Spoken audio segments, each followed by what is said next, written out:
de que seguimos leyendo la carta de Pablo a los romanos, pero no tiene nada que ver con la carta de Pablo a los romanos. Esta es otra, esta es la carta a los Gálatas. Y voy a comenzar a leer a partir del versículo 16.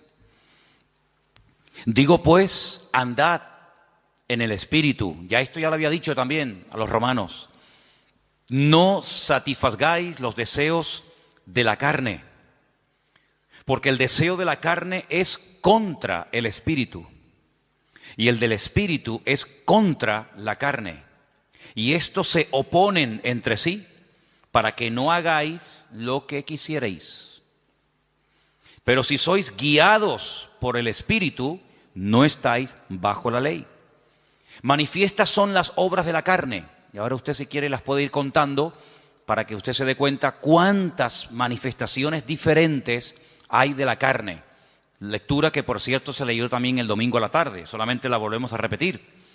Las obras de la carne son manifiestas y son adulterio, fornicación, inmundicia, lascivia, idolatría, hechicerías, enemistades, pleitos, celos, iras, contiendas, disensiones, herejías, envidias, homicidios, borracheras, orgías, y no ha terminado la lista, sino que simplemente la acorta y dice, y cosas semejantes a estas, y que hay más, acerca de las cuales os amonesto, como ya os lo he dicho antes, que los que practican tales cosas no heredarán el reino de Dios.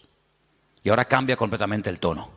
Ahora se va al tema del Espíritu y dice, mas el fruto del Espíritu es amor, gozo, paz, paciencia, benignidad, bondad, fe, mansedumbre, templanza. Contra tales cosas no hay ley.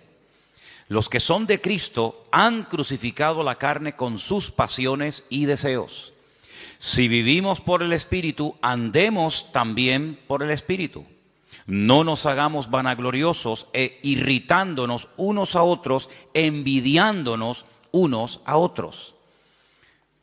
Si Pablo nos presenta un panorama muy real. Pablo en ningún momento presenta las iglesias que él pastoreó y fundó en su época como iglesias, como comunidades perfectas, donde no había celos, envidias, no había en definitiva pecado.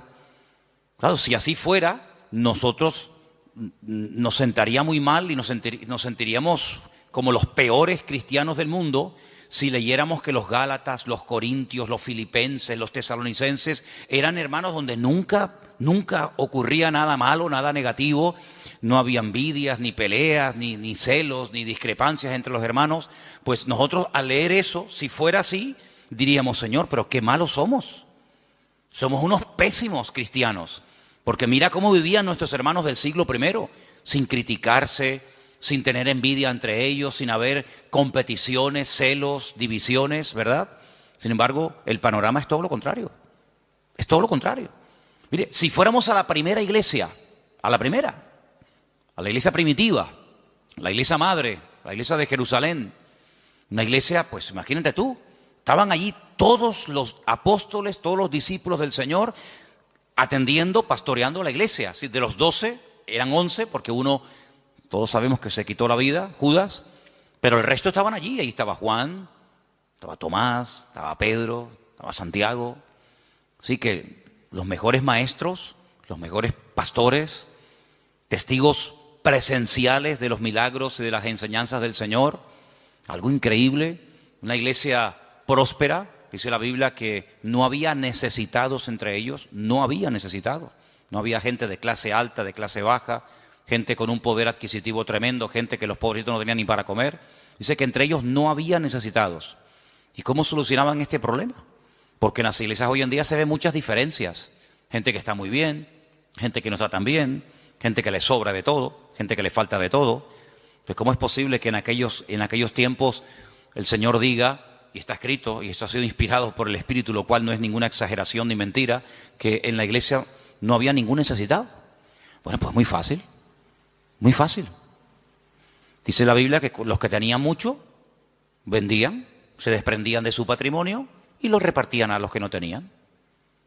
Sí, pero bueno, es que eso es lo que dice la Biblia, que los que tenían propiedades, no todos tenían propiedades, evidentemente, pero los que tenían propiedades, los que tenían un patrimonio muy grande, lo vendían y no se lo quedaban para ellos, sino que dice que lo repartían, lo ponían a los pies de los apóstoles y ellos sabían a qué familias y a qué hermanos y cómo y cuándo repartir, de tal manera que dice que no había. De puertas para afuera, en el mundo, en la calle, habría, imagínate tú, mendigos, necesitados, pero dice que en la iglesia no había necesitados entre ellos, sino que todos tenían todas las cosas en común. Entonces, claro, muchas veces la gente dice, pero hermano, las cosas que se leían en la Biblia, aquellos milagros, aquellos acontecimientos tremendos, hoy en día no se ven. Hombre, evidentemente, ¿cómo se van a ver?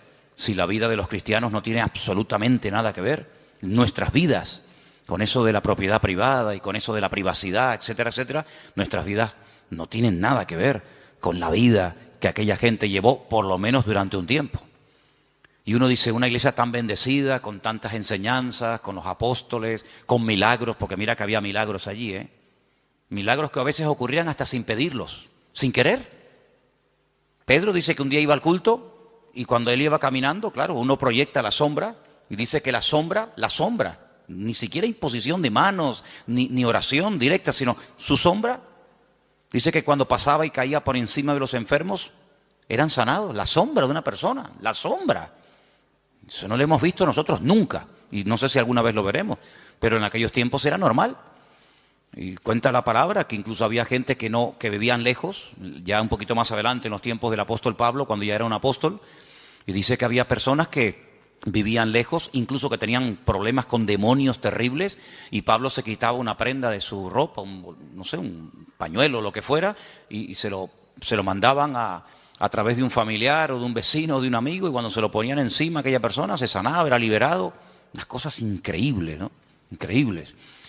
Multitudes se convertían, un día 3.000, otro día 5.000, los cultos de oración eran diarios, dice que todos los días subían a la hora tercera, a las 3 de la tarde, la hora de más calor, pues no había siesta, sino la siesta era culto de oración todos los días. Iban a entrar a la iglesia y la gente pedía y oraban por ellos y ya entraba, imagínate tú, empezar el culto ya con sanidades y milagros y aún no había empezado el culto. Una iglesia increíble. ¿No te hubiera gustado formar parte, aunque sea un tiempito, de esa iglesia? ¿No te hubiera gustado escuchar? ¿Quién predica el jueves? Juan, el discípulo amado. ¡Wow! Y el domingo por la tarde, Pedro y Santiago. Y el próximo jueves, Tomás. Y el siguiente, una gloria increíble. Pero ¿cuál fue el primer problema de esa iglesia? ¿Cuál fue el primer problema? ¿Económico? No, porque no tenían problemas económicos. Porque ya ellos sabían cómo solucionar los problemas internos de la iglesia. Ellos sabían perfectamente, oye, no llega para tal. Pues no pasa nada, si no llega, yo tengo una casa, la vendo, pum, y con eso se paga no sé qué. Oye, que ahora no tenemos para no sé qué, no pasa nada, tengo un terreno. Ellos sabían perfectamente cómo solucionar los problemas económicos. Entonces, ¿cuál fue el problema de la iglesia? Si no fue económico, si no fue falta de crecimiento, si no fue mala doctrina, mala enseñanza, o herejías, ¿cuál fue? Murmuración. ¿Cómo? ¿Pero cómo se pueden murmurar? ¿Cómo se pueden criticar unos a otros los hermanos en semejante iglesia? ¿Y por qué murmuraron? Porque cuando llegaba la hora de la comida, que por cierto, comían todos juntos porque era una especie de gran comunidad, pues no sé, dice que las viudas que eran de origen judío, parece, no sé si es algo que realmente era así, pues eran criticadas por otras viudas que dicen, mira, ella le has puesto 2 chuletas, a mí me has puesto una sola. Yo veo en el plato de ella que le has puesto 3 papas, a mí me has puesto 2, y las de ella son muy grandes, las mías son muy chiquititas. ¿Cómo puede ser que una iglesia tan bendecida y tan próspera y tan impactante y tan de todo, el primer problema que registre la Biblia fuera murmuración? Pues ese fue el primer problema de la congregación. Y de ahí nace la idea de nombrar diáconos, ayudantes, colaboradores, que cuando llegue la hora de la comida, pues ellos sean los que distribuyan y se evite este problema en la congregación, porque no vamos a permitir que por la comida y por la murmuración se frene el avance y se estropee el buen ambiente espiritual que hasta hoy hemos tenido. Y entonces dijeron, vamos a nombrar 7 hermanos de confianza, 7 hermanos que los vamos a poner como diáconos, que se van a encargar a partir de hoy de solucionar este tema. Porque nosotros no nos vamos a poner ahora a servir las mesas. Lo nuestro es otra cosa. Lo nuestro es la palabra, la oración, tener comunión con el Señor, atender espiritualmente al pueblo. Pero ahora si nos vamos a poner a dar de comida a miles y a miles de personas, se nos va el día en esto y al final no cumplimos con lo que teníamos que cumplir. Pero claro, pusieron unos requisitos. Dice que tenían que ser hombres llenos del Espíritu Santo, de fe y de buen testimonio y sabiduría, para servir las mesas. Pues si eso eran los requisitos de los diáconos, ¿cómo tenían que ser los apóstoles y los pastores en aquella época? Yo creo que muchos de los que somos pastores hoy en día no podríamos ser ni diáconos en la iglesia primitiva, porque ponían el listón tan alto, era algo tan elevado que pedían para que una persona pudiera atender las mesas, que tú imagínate lo que tenían que pedir para ser pastor. Algo realmente increíble. Así que vemos que el problema de la carne y del espíritu ya surgió en el seno de la primera iglesia, en la iglesia primitiva. Imagínate 2000 años después. Imagínate 2000 años después. Si viendo y viviendo en aquel tiempo y en aquel ambiente y aquella atmósfera de gloria, de bendición, de un mover de Dios espectacular, donde todo lo que ocurría era genuino. Las cifras que se dan no son aumentadas, no se estiran las cifras. Bueno, eran 200 los que se convirtieron, pero tú pones ahí 5000. No. Todo era genuino, los milagros eran genuinos, las sanidades eran genuinas. Todo lo que ocurría era genuino, no eran cifras evangelásticas. Eran cifras genuinas, milagros realmente del Señor. Si eso ya ocurría en aquella época, imagínate hoy en día cuando nuestro nivel de santidad, nuestro nivel de espiritualidad no tiene absolutamente nada que ver con el de nuestros hermanos de los primeros siglos de la era cristiana. Entonces vemos que el problema dentro de la iglesia fue la carnalidad. Ahora, oraba y le pedía al Señor, Señor, tiene que haber algún cuadro, tiene que haber algún pasaje en la Biblia para que este tema que estamos tratando últimamente de la carne y del espíritu, de vivir en victoria o vivir en derrota, nos resulte lo suficientemente gráfico como para captar lo que más o menos quiere decir la Biblia cuando habla de la lucha continua entre la carne y el espíritu. Y hay un pasaje extraordinario. Hay un pasaje increíble y lo vamos a leer esta tarde y vais a ver cómo al entender ese pasaje vais a poder entender mucho más lo que me refiero cuando hablo de la carne y del espíritu. Vamos al primer libro de la Biblia, al primero, que se llama Génesis, capítulo 25. En Génesis capítulo 25 vamos a leer una historia muy conocida, pero de la cual vamos a extraer muchísimas lecciones para poder entender mejor la lucha entre la carne y el espíritu. Génesis capítulo 25, voy a leer a partir del versículo 19. ¿Lo tienen, hermanos? Muy bien. Dice así la palabra del Señor. Preste atención, hermano. Estos son los descendientes de Isaac, hijo de Abraham. Abraham engendró a Isaac.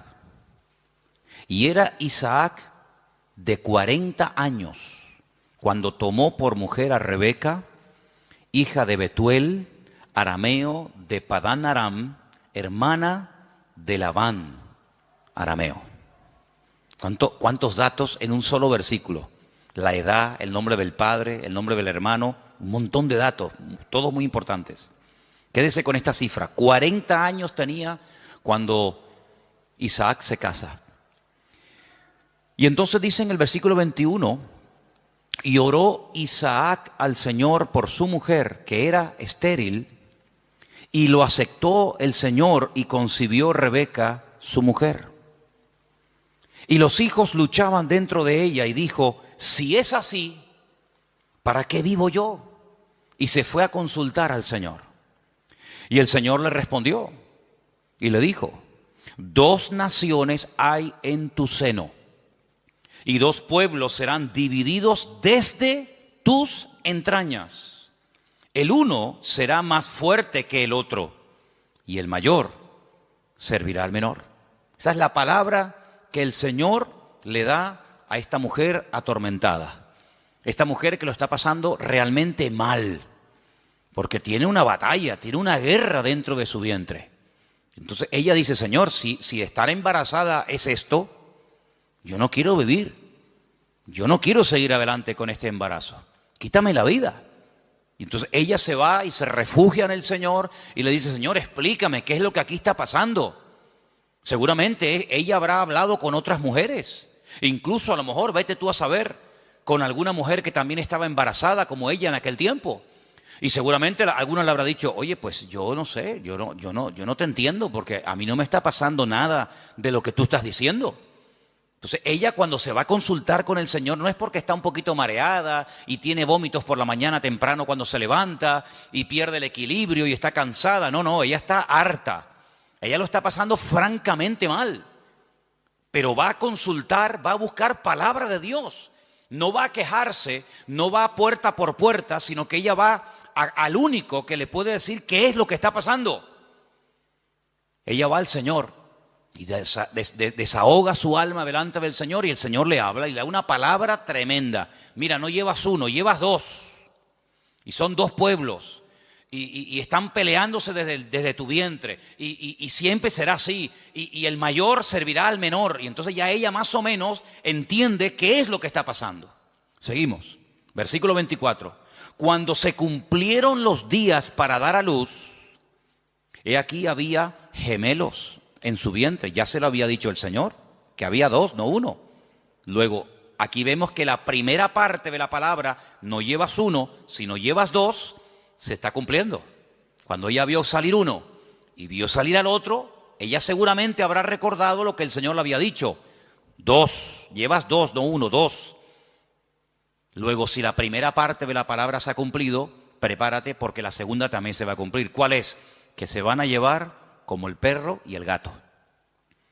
Que el mayor va a terminar sirviendo al menor. Que están divididos, enfrentados, peleados desde el vientre, ya están peleándose. Imagínate cuando sean grandes. Entonces dice en el versículo 25 que salió el primero. Dice rubio, ahora hablaremos acerca de eso. Y era todo velludo, como una pelliza. Y llamaron su nombre Esaú. Fíjate que en el versículo 25 dice, y salió el primero. Ahora tendría que decir el siguiente versículo, y salió el segundo, ¿sí o no? Pues no dice eso. Cuando sale Esaú dice, salió el primero, pero cuando sale el otro hermano, dice el versículo 26, después, no dice el segundo, dice después. Salió su hermano, trabada su mano al calcañar de Esaú, y fue llamado su nombre Jacob. Y era Isaac de edad de 60 años cuando ella los dio a luz. Yo les dije que en el versículo 20 dice cuántos años tenía cuando se casó. 40. Y al final del versículo 26 dice cuántos años tenía cuando fueron padres. 60. Es decir, que durante 20 años intentaron ser padres y no pasaba nada. Dice la Biblia que ella era estéril. Pero Isaac sabía perfectamente que para Dios no hay nada imposible. Porque Isaac es el resultado de una oración de fe y de una intervención sobrenatural de Dios sobre su madre. Porque ustedes saben que los padres de Isaac fueron Abraham y Sara. Y la Biblia dice que eran gente muy mayor. Ella era de 90 y él de 100 años, tú imagínate. Y para colmo, ella también dice la Biblia que era estéril. Luego, humanamente hablando, entre la edad y el tema de la esterilidad, imposible. Pero él vive. Él sabe que su madre fue sanada cuando su padre oró por ella. Luego, ahora otra vez, se repite por segunda vez en una mujer, en una matriarca, el mismo problema que Sara, es estéril. Y se volverá a repetir en la siguiente generación, en Raquel, sabemos, ¿no? Era Sara, era Rebeca y era Raquel. 3 generaciones seguidas de mujeres estériles, pero mujeres sanadas por el poder de Dios. Una generación le daba ejemplo a la otra y la otra a la otra y así sucesivamente. Se pasaban la fe de unos a otros. Por eso dice que era la fe de Abraham, la fe de Isaac, la fe de Jacob, el Dios de uno, el Dios de otro, el Dios de otro, ¿verdad? No se aprendían cosas en una primera generación y luego no llegaban esa segunda y se terminaba diluyendo la bendición, sino que la bendición iba de menos a más. Date cuenta que, por ejemplo, Abraham ora, Dios sana a su esposa y tiene uno. El hijo nace y ora por su esposa y tiene dos. Y nace el tercero, que sería el nieto, en este caso el hijo de Isaac, y en vez de dos, tiene 12 varones y una hembra. Luego la bendición siempre va de menos a más. Ahora, fíjate qué curioso, 40 años tenía cuando se casó, 60 cuando fue padre. Quiere decir que durante 20 años no hay registro en la palabra de que Isaac orara por este tema. Esta es la primera vez que encontramos a Isaac orando por un tema familiar. Esta es la primera vez que la Biblia dice que Isaac se paró y dice, lo hemos leído en el versículo 21, Isaac oró al Señor. Si ustedes leen antes de este versículo, en capítulos anteriores, no dice absolutamente nada. Luego, durante 2 décadas, durante 20 largos años, aquí no pasaba nada. Hasta que Isaac, el cabeza del hogar, se para y dice, aquí hay que orar. Pero el texto que estamos leyendo esta tarde me llama mucho la atención porque cuando dice en el versículo 21, y oró, esa palabra, vayetar, significa oró insistentemente, porfiadamente. No oró de una forma superficial. Bueno, Señor, tú sabes que queremos ser Padre, ayúdanos en tu nombre, amén. Venga, vamos a hacer otra cosa. Sino que él se metió en serio con Dios. Él dijo, aquí hay un problema. Curioso que no dice que su esposa también oró con él, sino dice que él se puso enfrente de ella a orar por ella. Eso es muy curioso. Él tomó autoridad y dijo, bueno, a lo mejor tú ya te has resignado a no ser madre. Pero dice que él se paró frente a ella y él oró fervientemente. Bueno, por allá hay un versículo en Santiago que dice que la oración del justo puede mucho. No dice así, me equivoqué, perdón. La oración eficaz del justo puede mucho. Corregí porque no es lo mismo decir que la oración del justo puede mucho que decir que la oración eficaz del justo puede mucho. Si quitamos la palabra eficaz, da a entender como que todo lo que oramos resulta con éxito, y no es así. Es la oración eficaz. Algún día hablaremos de cómo se arma, cómo se construye, cómo se hace una oración eficaz. Porque hay gente que dice, es que yo oro y yo no veo resultados. Y yo pido, pero llevo 20 años y yo no veo. Entonces la Biblia dice, es la oración eficaz. Porque hay oraciones que no son eficaces. Son oraciones, pero no son eficaces. Y una vez conté aquí que Alejandro Magno tenía en su guardia personal un grupo, creo que eran como de 400 y pico mujeres, que la llamaban las amazonas, que eran mujeres que se cortaban un pecho, amazonas, con un solo pecho, se quitaban un seno, porque eran las mujeres que tenían que protegerlo a él, era su guardia pretoriana, por decirlo de alguna manera, era su seguridad privada, personal, y las mujeres, lógicamente, al tener pecho, pues no se puede pegar el arco como un hombre se lo puede pegar y de esa manera apuntar, sino que al no poderse pegar el arco, la flecha no sale como tiene que salir. Entonces se sacrificaban por su rey, se cortaban un seno, pues se llama amazonas, con un solo seno, y de esa manera, donde ponían la flecha, o donde ponían el ojo, ponían la flecha. Entonces eran personas que se sacrificaban, se amputaban un miembro de su cuerpo con tal de cumplir con su cometido. Bueno, el Señor dijo una vez que si tu ojo te produce problemas, que te lo arranque.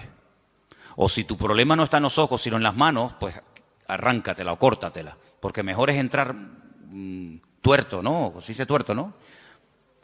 Mejor es entrar con una sola mano que no entrar. Entonces, si hay algún miembro de tu cuerpo que te está causando problemas, pues ya sabes lo que tienes que hacer. Si lo quieres tomar simbólicamente o lo quieres tomar literalmente, tú verás. Pero tú tienes la responsabilidad de cortar, de quitar de tu vida todo aquello que te está impidiendo obtener resultados. Sea mano, sea ojo, sea televisión, sea internet, sea móvil, sea amigo, sea novia, sea novio, sea vecino, sea vecina, sea perro, sea coche, sea moto, sea deporte, sea lo que sea, sea lo que sea. Cuando hablamos de acerca del ojo, no es que necesariamente me voy a arrancar el ojo, porque puedo seguir viendo por el otro. Entonces, estamos en la misma. Sino es todo lo que entra, porque dice la Biblia en Eclesiastés, cuando describe el cuerpo humano, ustedes saben que hay una descripción del cuerpo humano desde la cabeza hasta la coronilla, desde la coronilla hasta la planta de los pies. Cuando él llega a la parte de la visión, él dice que son las ventanas. Las ventanas. Y el Señor dijo, si tu ojo es bueno, si lo que tú ves, si lo que entra por las ventanas es bueno, todo tu cuerpo estará lleno de luz. Pero si tú abres la ventana, que son los ojos son las ventanas del alma. Con el alma tú la alimentas con lo que ves. La carne se alimenta con lo que ves. De hecho, lo que ves es lo que después la carne desea. Entonces, de ahí viene el refrán, ojos que no ven, corazón que no siente, ¿verdad? Entonces, cuando tú tienes las ventanas abiertas, pues tienes que saber seleccionar, porque hay cosas que mejor no verlas. Exactamente es con la mano. La mano es, digamos, el miembro que habla acerca de lo que hacemos. Los ojos lo que miramos, lo que deseamos, lo que anhelamos, donde ponemos la visión, que después nos lleva a la acción, de la visión a la acción. Pero la mano representa la acción en sí misma. Hacemos con las manos. Cristo sanaba a los enfermos con las manos, tocaba a los enfermos, multiplicaba los panes y los peces. Las manos son, digamos, el medio, hablando de una forma simbólica, de lo que hacemos, de lo que ejecutamos. Entonces, si lo que estás haciendo o lo que estás viendo, lo que está entrando en definitiva en tu mente y lo que posteriormente sale te está causando problemas, tienes que tomar medidas preventivas primero. Si ya no funcionan las medidas preventivas, entonces otro tipo de medidas, pero lo que no puede ser es que la carne esté superando la vida en el espíritu, porque dice la Biblia que los que viven en la carne no pueden agradar a Dios. Y los que son guiados según la carne van a la muerte, a la destrucción. Por lo tanto, hay esa lucha que vemos desde el vientre de la madre de esta mujer, de Rebeca, con estos dos hijos. Ahora, después dice, en el mismo versículo 21, cuando yo he dicho vayetar, significa orar porfiadamente, insistentemente, en el mismo versículo, cuando dice, y aceptó el Señor, ¿lo veis? Es la misma palabra, pero se pronuncia de una forma diferente, vayater. Vayater, vayatar, vayater. Se escribe igual, pero las vocales se ponen diferentes. ¿Y saben lo que significa eso? Aquí se ha traducido por aceptó el Señor. Aceptó el Señor. Significa que convenció a Dios. Dicho de otra forma, Dios se dejó convencer por la oración de Isaac. Es increíble. Dios se dejó convencer. A ver, ¿qué quieres? Presenta argumentos. Preséntame argumentos. ¿Por qué quieres ser padre? No tenemos la oración de Isaac. Solamente tenemos el hecho de que oró Isaac al Señor y el Señor dijo, está bien. Pero la oración que hizo Isaac al Señor, qué pena, no la tenemos. ¿Te hubiera gustado que estuviera ahí? Algún día cuando lleguemos a la gloria decir, oye Isaac, ¿puedo hablar contigo un segundito? ¿Me podrías decir más o menos lo que le pediste a Dios cuando querías ser padre? Sí, mira, le dije esto y esto y esto. Tienen que aprender hebreo, si no, no pueden hablar con él. No, son bromas. Pero tuvo que orar de una forma que dice que convenció a Dios. Dios dijo, me has convencido. Ya está, problema solucionado. Fíjate, si en vez de haber esperado de los 40 años que se casó, a los 60, yo pregunto, si hubiera orado a los 2 años de casarse, de esa manera como oró, ¿no hubiera el Señor respondido? Por supuesto. Si hubiera orado cuando tenía cuando tenía 45, 50 años, los gemelos podían haber nacido antes. Pero no hay registro en la Biblia de que Isaac orara a esa edad, con esa intensidad y con ese fervor. Pero si hay registro en la Biblia, a los 60 años, cuando él ora, el Señor se deja convencer. Los argumentos que presentó Isaac, pienso yo que un argumento podía haber sido este: Señor, tú le dijiste a mi padre que en ti serían benditas todas las naciones de la tierra y que tú le darías un heredero y que yo sería el hijo de la promesa. Pero Señor, cuando yo me muera, mi padre vio en mí el cumplimiento de la palabra. Yo soy el hijo de la promesa. Por eso me pusieron Isaac, que significa ríanse, gócense, alégrense. Estaba todo cerrado, estaba todo opuesto. La esterilidad de la madre, la vejez del padre, imposible. Pero ríanse, Isaac. Yo soy el hijo de la promesa. Pero ¿y cuando yo me muera? Se acabó la risa, se acabó la alegría. Cuando yo y mi mujer nos muramos, ya no hay continuidad. La bendición nació y murió con nosotros. ¿Cómo puede ser esto? Señor, dame hijos para que siga la bendición. Y ahí presenta argumentos. Y ahí, en el buen sentido de la palabra, Isaac dialoga, discute, pelea con Dios en oración y dice: Vayater, Dios se dejó convencer. Estoy de acuerdo, Isaac, perfecto. Tu mujer a partir de ahora quedará embarazada. Qué tremendo, ¿eh? Qué tremendo. Si nos tomáramos más en serio no solo la oración, sino cómo oramos, qué diferente sería nuestra vida, ¿sí o no? A veces no tenemos suficiente fe. Yo sé que la fe la tenemos que poner en el Señor, eso lo tengo más claro que el agua. Pero el Señor nos ha dado un medio poderosísimo, que es la oración. Si lo usáramos más, si oráramos más fervientemente. Y esto no tiene nada que ver con el carácter de uno, porque Santiago, cuando dice que la oración eficaz del justo puede mucho, pone un ejemplo. Uno dice, bueno, oración eficaz de un justo, a ver, ¿quién podría ser? ¿Quién? No hace falta que te rompas la cabeza. Santiago dice, Elías era un hombre, dice, sujeto a pasiones semejantes a las nuestras. Cuando se enfadaba Elías, hermano, sal corriendo, Sal corriendo, que cuando éste se enfada, ora a Dios, te cae una llama de fuego encima y te fulmina, Estaban un día en lo alto de una montaña y el rey dice, llámenme al profeta. Y llega un capitán con sus soldados y le dice, varón de Dios.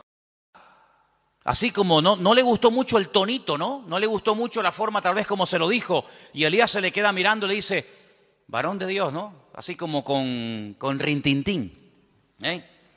Si yo soy varón de Dios, que quede bien claro y que caiga fuego del cielo y hace ¡uf! Los calcinó a los 50. Hicieron un asado ese día ahí en medio del campo. Al día siguiente el rey dice, bueno, esto habrá sido, no sé, una casualidad. Venga, vayan a buscarme a ese hombre. Varón de Dios, venga, date prisa. Sí, si yo soy varón de Dios, que quede bien claro, ¡fum! Ya van 100. Un olor a carne en la atmósfera había terrible, ¿no? Tercer grupo, vayan a buscarme a ese hombre. Cuando llega el tercero se tira a tierra y dice, gran varón de Dios, ten misericordia de mí, por favor, no me quemes. Te pido, te suplico. Así me gusta. Ahí se baja Elías. Así era Elías, amigo. Así era Elías. Alguien dijo en cierta ocasión que si el Señor no se lleva en un carro de fuego a Elías, le prende fuego a todo el país. Porque para él todos estaban mal. Claro, para él todos estaban mal. En un día, mató a 100 soldados. Días más tarde, a 450 profetas de Baal les cortó el cuello en el monte Carmelo. ¿Pero este quién es? Y después hablan los americanos de Rambo. Esto es increíble, esto es tremendo este hombre. El Señor se lo tuvo que llevar con él. Pero mira, era un hombre que se desanimaba, ¿sí o no? Señor, quítame la vida, estoy harto, me siento solo, este no es mi sitio, no sé qué, orando tontería. Una mujer le dice, mañana como no ponga tu cabeza en un plato, como tú pusiste en un plato la cabeza de mis profetas, y sale corriendo por miedo a la mujer. Claro, si Elías era tremendo, ¿cómo tenía que ser esta mujer? Porque para salir corriendo desde allí hasta donde fue corriendo, Pero dice que era un hombre sujeto a pasiones semejantes a las nuestras. Se enfadaba, se desanimaba, se deprimía, oraba tonterías. Pero cuando oraba, amigo, cuando ese hombre entraba en guerra y en comunión con Dios, no había infierno que lo pudiera detener. ¿Te das cuenta? Entonces aquí encontramos un ejemplo de cómo este hombre ora. La mujer no dice que orara. Bueno, pero que tienes que orar eres tú, que para eso eres el hombre, para eso eres la cabeza. Y tú tienes que traer la bendición a tu casa. Y la bendición viene cuando tú buscas de Dios, cuando tú oras sinceramente. Mira, el peor defecto que puede tener un hombre no es que no predique. Hermana, si su marido nunca va a ser un predicador, no se enfade con él. No todos han sido llamados a predicar. Ese no es el mayor problema de un hombre. El mayor problema de un hombre es que no sabe cantar. No. Hermano, hay hermanos que el Señor los bendiga. Por ahí no van los tiros. Es que a mí me gustaría tener un hombre que cante. Sí, pues mire, le tocó. No hay más, hermana. El problema de un hombre no es que no canta o no predica. ¿Tú sabes cuál es la peor desgracia que puede tener un hombre? Que no sepa orar. Ese es el problema más grande que puede tener una mujer, es que su marido no ora, que no sepa orar. Porque este hombre, cuando oró fervientemente y oró porfiadamente, insistentemente, automáticamente en la casa, todo cambió. Todo cambió. Ahora, la oración trajo problemas. Porque por la oración de Isaac, dice la Biblia, que su mujer lo estaba pasando mal. Pero ella, ¿qué fue lo que hizo? Lo que le enseñó su marido. Vete a hablar con el Señor, déjate de quejarte, vete a la cámara secreta y allí en la cámara secreta abre tu alma delante del Señor. Y el Señor le dio una palabra tremenda. A muy pocas gentes el Señor le da palabras específicas para sus hijos y a ella se los dio. Vamos a leerlo otra vez. 2 naciones hay en tu seno, 2 naciones, 2 pueblos serán divididos desde sus entrañas. Es imposible la convivencia. Un pueblo será más fuerte que el otro pueblo y el mayor servirá al menor. Tremendo. Este hombre cambió la situación de su casa porque oró por ella. Ahora, lo que me llama la atención, lo decíamos hoy en casa, que cuando su papá, cuidado con esto, cuidado, porque hay cosas que se transmiten a través de lo físico, de lo genético, pero también hay cosas que se transmiten de generación en generación por la vía espiritual. Si me sacan una célula de mi cuerpo, cualquiera que sea, y extraen un ADN de mi pelo o de donde sea, en un 99,9% ese ADN dirá que yo soy hijo de fulano de tal. Es inevitable, totalmente inevitable. Las famosas pruebas de paternidad. Ah, no, es que ese hijo no es mío. Sí, hazte una prueba de paternidad y ahí, amigo, ahí sale. O eres o no eres. Bueno, tal vez no. O eres o no eres. Lo genético, queramos o no, se transmite de generación en generación. ¿Y lo espiritual? Porque dice la Biblia que somos espíritu, alma y cuerpo. Luego transmitimos la genética y como lo natural es un reflejo de lo espiritual, lo he dicho ya 1.000.000 de veces, pues si transmitimos lo genético, si transmitimos lo físico, lo espiritual, no te quepa la menor duda. Por ahí podríamos un día hablar largo y tendido sobre este tema. Dice la palabra de Dios que tal la madre, tal la hija. ¿Sí o no? Eso dice la Biblia. Tal la madre, tal la hija. No dice tal el padre, tal el hijo. Eso no lo dice. Pero la Biblia se dice tal la madre, tal la hija. Así que mamá, ten cuidado que le estás transmitiendo a tus hijos. Porque la madre transmite mucho más a los hijos de lo que te puedas imaginar. Mucho más a veces que un padre. ¿Qué te parece? La responsabilidad es tremenda. Así que si hay aspectos negativos espiritualmente hablando de tu madre o de tus antepasados, métete en la habitación con el Señor y que Dios corte todo eso lo antes posible. Para que no seas tú una víctima de cosas del pasado. Aunque un día hablaremos más detenidamente sobre todo esto. Pero lo que quiero decir con todo esto es que él no tomó una sierva. Él podía haber dicho, bueno, ¿qué hizo mi padre cuando oró y no venía yo, vaya, no nacía yo? ¿Qué hizo mi padre? tomó una sierva. Era la costumbre de la época. La costumbre, no lo bíblico, no lo correcto. Por dejarse llevar por la costumbre, resulta que hasta el día de hoy estamos pagando las consecuencias de aquello. Porque no fue una palabra dada por el Señor, como ahora el Señor le está diciendo a Rebeca lo que le está pasando, sino que fue una costumbre. Cuando la señora de la casa no podía tener hijos, o bien porque fuera estéril, o bien porque fuera demasiado mayor, la costumbre era una criada, la criada de la señora, la criada de confianza de la casa, pues podían tener relaciones sexuales, el amo con ella, y ese hijo que naciera se consideraba hijo legítimo del matrimonio. De hecho, había prácticas que a la hora de parir se ponía una debajo y otra arriba, y las dos hacían como que estaban pariendo, y no, era toda una historia, ¿no? Isaac podía haber dicho, bueno, pues yo voy a hacer lo mismo. Él no hizo eso, porque él aprendió que imitar lo que otros hacen para obtener resultados no es lo correcto. No hay que imitar lo que hacen otros, y mucho menos tomar costumbres y aplicarlas como si fueran principios bíblicos. Tú no tienes que imitar a nadie. Es que mi padre lo hizo, pero eso no significa que tú lo vas a hacer. Mira, hay un momento en la vida de Isaac en el que él tiene la tentación de hacer lo mismo que hizo su padre. No con la criada, ya eso lo dejamos bien claro, porque Isaac prefirió esperar en Dios 20 años que precipitarse y adelantarse, como hizo su padre con Agar, y fue un desastre. Que al final saben que tuvo que expulsarla, al hijo, etcétera, etcétera. Pero hay un momento en el que él quiere bajar a Egipto, porque su papá bajó a Egipto. Y entonces el Señor lo para y le dice, no, tú no bajas a Egipto. Entonces no tengas la tendencia de imitar, de copiar, de hacer lo que otros hacen, porque en ese caso le resultó favorable, o tuvo algún éxito, o tuvo alguna bendición. Dios no es un Dios de métodos, es un Dios de principios. ¿Cuántos dicen amén? Usted no tiene que imitar a nadie. Es que es como, por ejemplo, usted sabe que cuando hay una persona enferma, siempre hay alguien que se te acerca a decirte lo que tienes que tomar. Cuando hace poco tenía la garganta mal, me afectó un poco la garganta, si yo me hubiera tomado todo lo que me dijeron, me hubieran envenenado.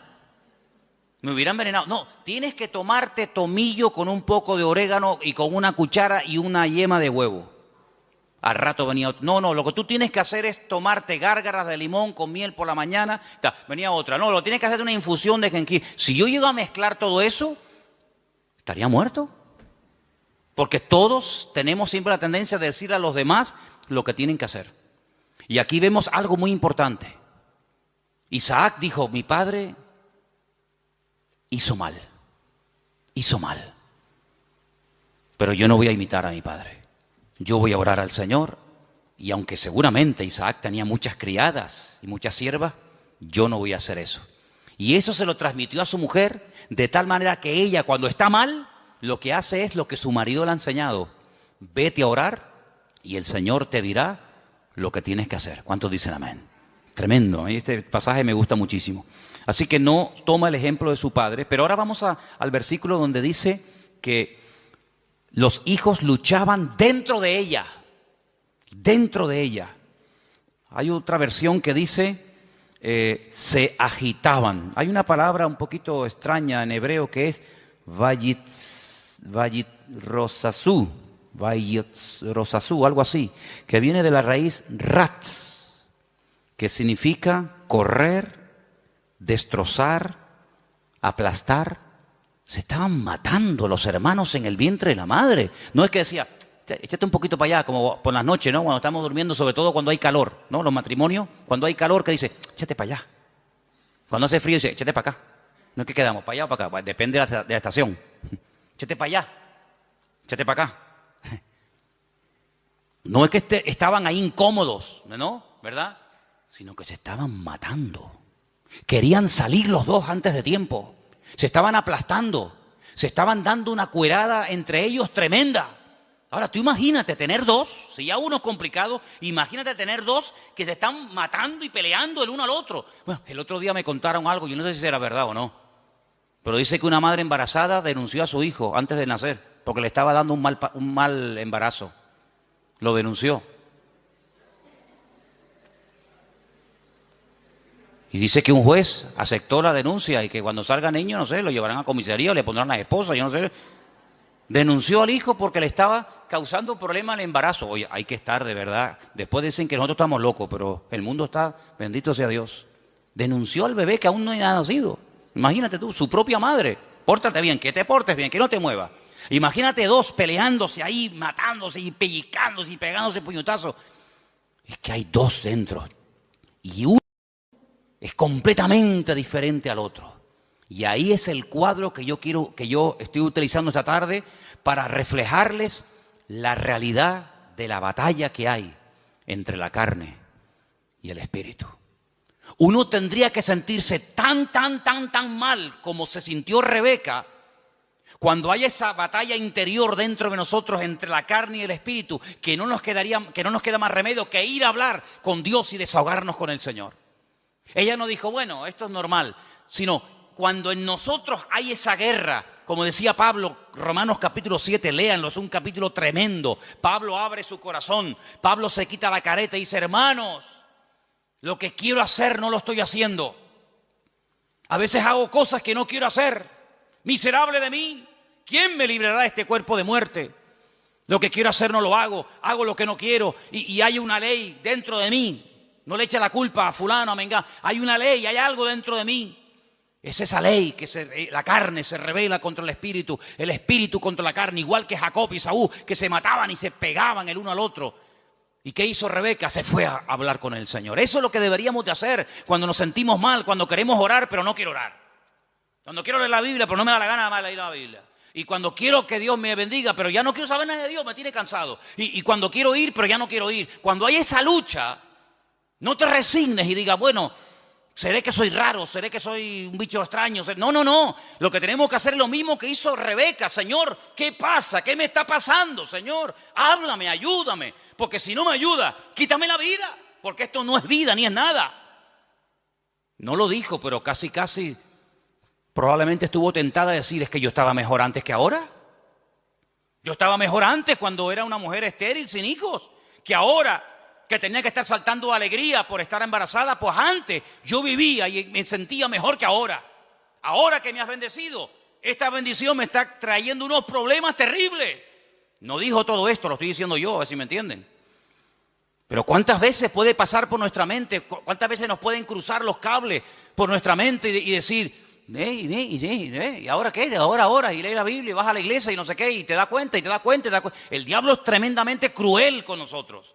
Y nos hace ver un panorama irreal, pero lo pinta de tal manera que parece que es real. Tremendo.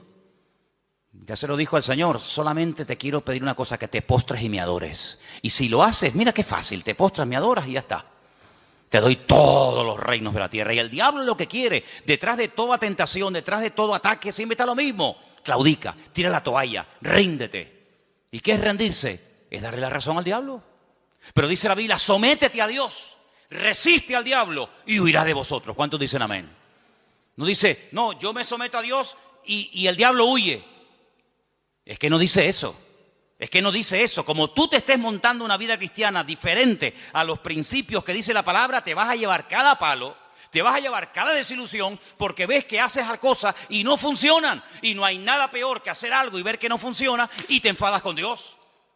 Someteos a Dios, someterse a Dios. ¿Qué es someterse a Dios? Habrá que explicar a estas alturas lo que es someterse a Dios. Hermano, rendirse a Dios sin condiciones. Es que yo siento, es que yo creo, es que a mí me parece, es que yo haría. Someterse, rendirse. Tú has perdido la guerra, el que manda soy yo. No me digas a mí dónde tienes que vivir, cómo tengo que vestirte, cómo tengo que tratar, porque tú te has rendido. El que he ganado soy yo, y el que gana la guerra le dice al vencido cómo tienen que hacerse las cosas. No me vengas a poner condiciones. Someterse a Dios, rendirse a Dios. Ya no vivo yo. Muy bien, perfecto. Ahora que te has sometido, ahora que te has rendido, ahora puedes resistir. ¿A quién? Al diablo. Y huirá, tiempo futuro, huirá. Pero no me dices cuándo, no. Te digo el presente, sométete, resiste, tiempo presente. Y en futuro, la victoria, huirá. Es decir, si tú te has sometido a Dios, tú sabrás, yo no sé. Si tú te estás sometiendo a Dios diariamente, porque no es que me sometí el domingo pasado y durante toda la semana hago lo que me da la gana. No, me someto el lunes, me someto el martes, me someto el miércoles, me someto cada día, cada instante de mi vida. Si yo me estoy sometiendo, yo tengo que resistir el lunes, el martes, el miércoles. Y si no se ha solucionado el problema, si no ha huido el enemigo, si no se ve un rayo de luz en el horizonte, ¿qué hago? Pues quiere decir que tienes que seguir sometiéndote a Dios y resistiendo, sometiéndote y resistiendo. ¿Hasta cuándo? Hasta que huya. Ese es el objetivo, hacer huir al enemigo, ¿sí o no? Cuando tú te montas en un avión, imagínate que te vas de aquí a Madrid y por el camino dice, señorita, una preguntita por favor. ¿Estas turbulencias es normal? Sí, es normal. ¿No me podría dejar usted a mí por el camino, por favor? ¿Cómo? ¿Cuánto tarda esto? 2 horas y media. ¿2 horas y media? No, yo no. No, dígale al chofer que en la próxima parada me bajo. Menos mal que no hay timbre en los aviones. Si hubiera timbre, ¿cuántas veces le darían la paliza al pobre piloto? Para, aquí me quedo. No, tú tienes que llegar hasta el final, porque tú saliste de un sitio para llegar a otro. Y en la vida cristiana no hay paradas intermedias. Saliste y no volváis atrás, dice la Biblia. El Señor le dijo al pueblo de Israel, no hagan otra vez nunca este camino de vuelta. Yo los he sacado de allí para llevarlos a la tierra de prometida, la tierra que fluye leche y miel. No se les ocurra nunca más, ni a ustedes, ni a vuestros descendientes, hacer el camino de vuelta a Egipto, porque no hay marcha atrás. Y en la vida cristiana dice que el que pone la mano en el arado no puede mirar atrás, porque si pongo la mirada atrás, el surco no sale derecho, sale todo torcido, y eso es un desastre, Por lo tanto, vemos en este pasaje que se oró, se obtuvo resultados, pero lo que queremos hablar con todo esto es de la diferencia de Saúl y de Jacob para después darnos cuenta de lo que es la carne y de lo que es el espíritu. Serían divididos, separados, enfrentados desde el vientre de su madre. Es decir, convivencia.